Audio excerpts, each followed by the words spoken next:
জামাই আসার সময় আইসক্রিম নিয়ে এসেছে, জামাইকে ফ্রেশ হওয়ার সময়ও দিলাম না, আইসক্রিম বের করে খাওয়া শুরু করে দিয়েছি।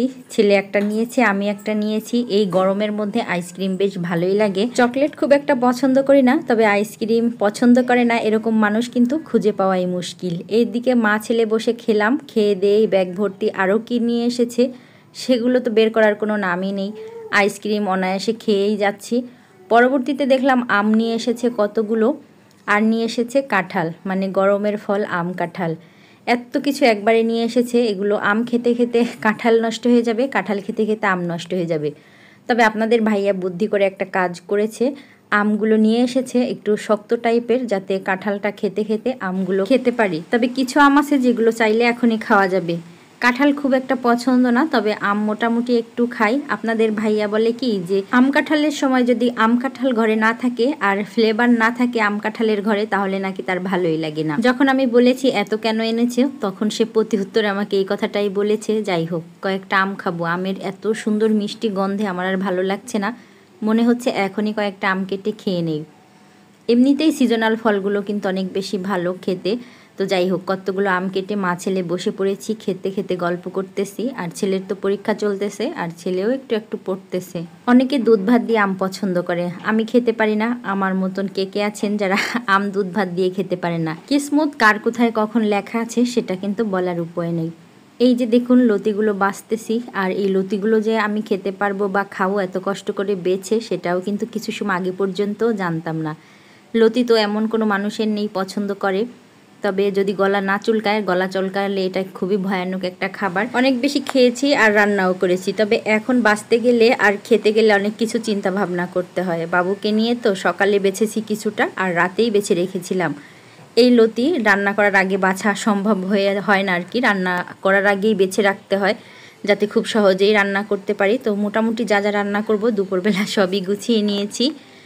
এখন রান্না করে নিচ্ছি আমি চিংড়ি দিয়ে লতি। ফ্রিজে কিছু ডুমুর রেখে দিয়েছিলাম, মুরগির মাংস দিয়ে ডুমুরও রান্না করব। তো এখানে আমি পেঁয়াজ কাঁচামরিচ কিছুটা ভেজে নিয়েছি, এরপরে চিংড়ি মাছও ভেজে নিয়েছি। চিংড়ি মাছ তেলের মধ্যে দিয়ে ভাজলে কিন্তু সুন্দর একটা ফ্লেভার বের হয়। লতি রান্নার জন্য আমি খুব বেশি মশলা ব্যবহার করব না, সামান্য একটু রসুন বাটা দিয়েছি। আর এখানে লবণ হলুদ শুকনা মরিচ দেওয়ার কারণে কালারটা চেঞ্জ হয়ে গিয়েছে, তবে চাচ্ছিলাম একটু ঝালঝালি হোক। খাওয়ার সময় আমার ছেলে এত পছন্দ করেছে যে সে লতি নিয়েই খাচ্ছিল। প্রথমে যদিও আমার এইগুলো রান্না করতে গেলে কচু শাক বা কচু লতি ভয় ভয় লাগে ধরবে কিনা গলা, তা আলহামদুলিল্লাহ একটুও সমস্যা হয়নি, বরঞ্চ সবাই আর অনেক বেশি পছন্দ করেছে। লতি রান্না তো শেষ, এখন রান্না করতে যাচ্ছি ফ্রোজেন ডুমুর।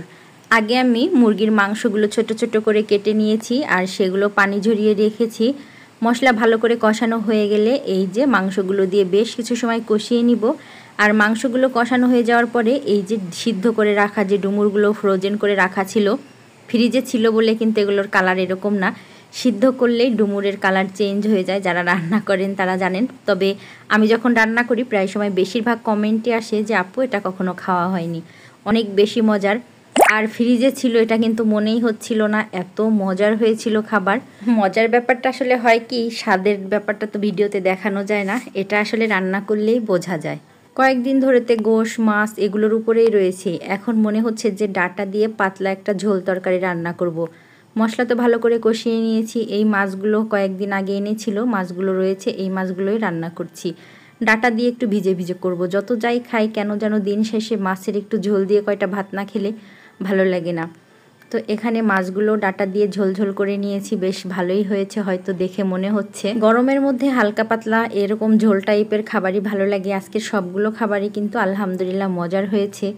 ছেলে তো চিংড়ি মাছ পছন্দ করে, লতি দিয়েছি, আর তাকে আবার একটু আলাদা করে চিংড়ি মাছও তুলে দিয়েছি, আমিও নিয়ে নিলাম। সেই বাড়ি থেকে মায়ের রান্না কচুর লতি খেয়ে এসেছি, আর খাওয়া হয়নি, বা কারণ বাছায় একটু আলসেমি লাগে আর একটু সময় লাগে। আলসেমি লাগতো না, অতটা ফ্রি তো থাকা হয় না, তাই একটু আলসেমি হয়।